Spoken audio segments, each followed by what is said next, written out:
All right, guys, today we're talking about how to divide polynomials. Now, when we were here in December, we learned how to add, subtract, and multiply polynomials.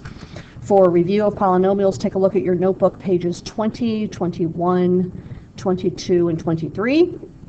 Today we're going to divide polynomials. So in order to divide a polynomial by a monomial, which is what we're going to be doing, dividing a polynomial by a monomial, first thing you're going to do is divide the coefficients. Second thing you're going to do is subtract the exponents of the like variables. And we're going to divide every term in the numerator by the term in the denominator. And the easiest way to understand this is just to see a bunch of examples. So let's go ahead and start here. You see in the numerator here we have a binomial. There are two terms, 6x plus 9. In the denominator we have a monomial, just a constant 3.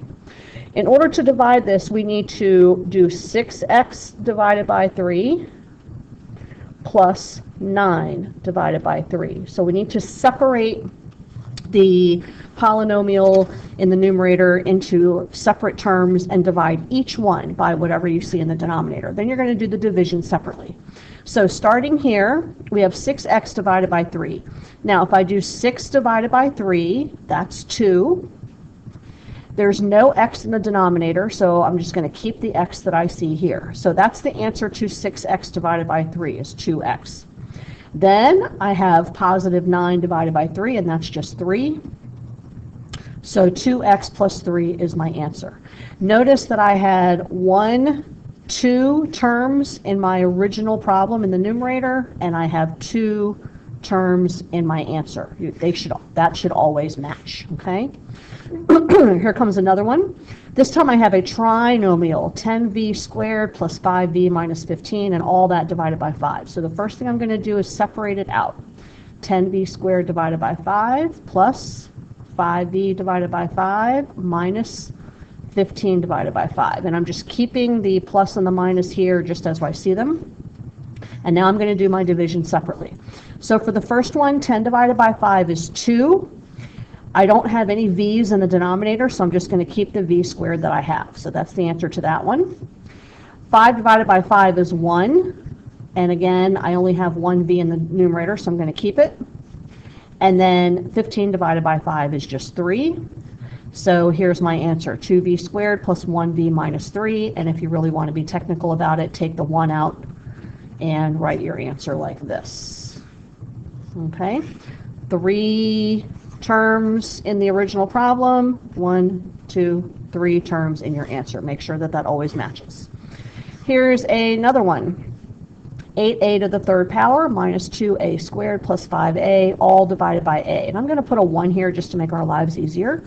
So 8a to the third divided by 1a minus 2a squared divided by 1a plus 5a divided by 1a. All right, first thing, divide the coefficients. 8 divided by 1 is 8. Now here's where we get to do some magic with the exponents. Remember that a really has an exponent of 1. So what we're going to do is we're going to take the numerator exponent and subtract the denominator. 3 minus 1. 3 minus 1 is 2, so this becomes a squared. Okay, I divided the coefficients and I subtracted the exponents. 2 divided by 1 is 2. A squared divided by a to the first. 2 minus 1 is 1, so this would be a to the 1. 5 divided by 1 is 5. And then here's an interesting thing. A divided by a. Well, a to the first power divided by a to the first power. 1 minus 1 is 0. And what we know is that anything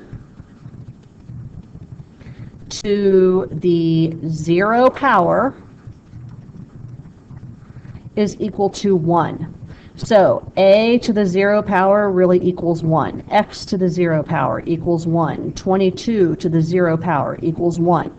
It doesn't matter if it's a number or a letter, anything to the 0 power equals 1. So this is really equal to 1, and 5 times 1 is 5. All right. Basically what happens is when you have a letter or number divided by the exact same letter or number, it ends up disappearing. It cancels out because anything divided by itself is 1. So when you see that, you don't even have to do the division. You can just cross them out and drop them. Here is the final answer. And here's another example. 40x squared minus 8x over 8x. So we're going to separate it.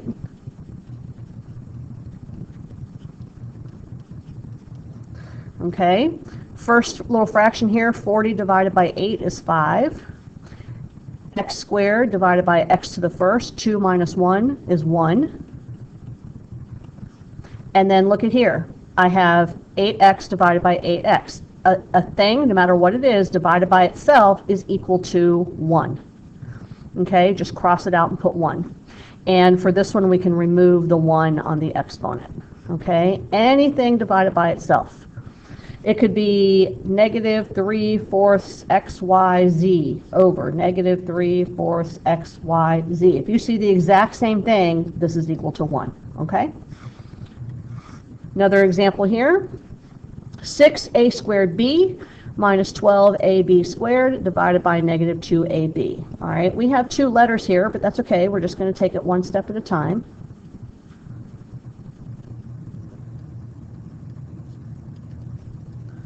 Notice that this negative is right here, and this negative is right here, okay? Don't drop any of the negatives. Now, 6 divided by negative 2 is negative 3. Now we're just going to look at the a's, all right? Okie dokie, what you doing? Okay, so I have a squared divided by a. Well, this is really a 1, right? 2 minus 1 is 1. Now I can look at the b's. B divided by B, same exact thing, B over B, cross it out, it's just gone. Now, I have a negative divided by a negative, that makes positives. Now I can look at the numbers, 12 divided by 2 is 6.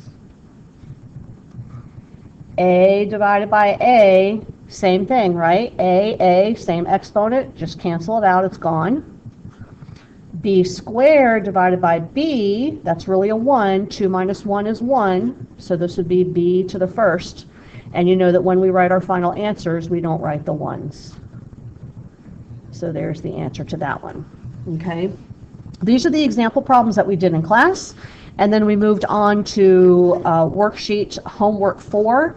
You can find this worksheet on Canvas underneath either January 10th or 11th, depending on what day you have class. And we did the first 3 problems in class today, so I'll do those with you right now. Problem number 1, 25x to the 5th power divided by 5x squared.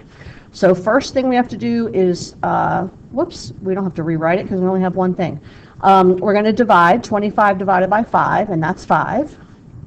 And then x to the 5th divided by x squared. Well, 5 minus 2 is 3, so this would be x to the 3rd. And that is the answer for that one. Next one, 48 divided by 3 is 16. M to the 3rd divided by m to the 4th. So we have to subtract, and you have to do numerator minus denominator. It has to be 3 minus 4, not 4 minus 3. Okay, you have to do top minus bottom. Well, 3 minus 4 is negative 1, so that gives us m to the negative 1. Now, this answer is mathematically correct, but we don't like negative exponents. Whenever we have a negative exponent, what we can do is create a fraction and put that term with the negative exponent in the denominator and change the exponent to positive. So if I had like x to the negative 2, it would be 1 over x squared. I can change the negative 2 to a positive 2. I just have to put it in the denominator instead of the numerator. So what I can do with this one is I can, since I have a number 16, that'll be in the numerator, and I'll take my m to the negative 1, change it to a positive 1, and put it in the denominator. And of course we don't have to write the 1, so this would be the answer. This is another exponent rule, and we're just going to kind of work with these as we go. Here was problem number 3 that we did today.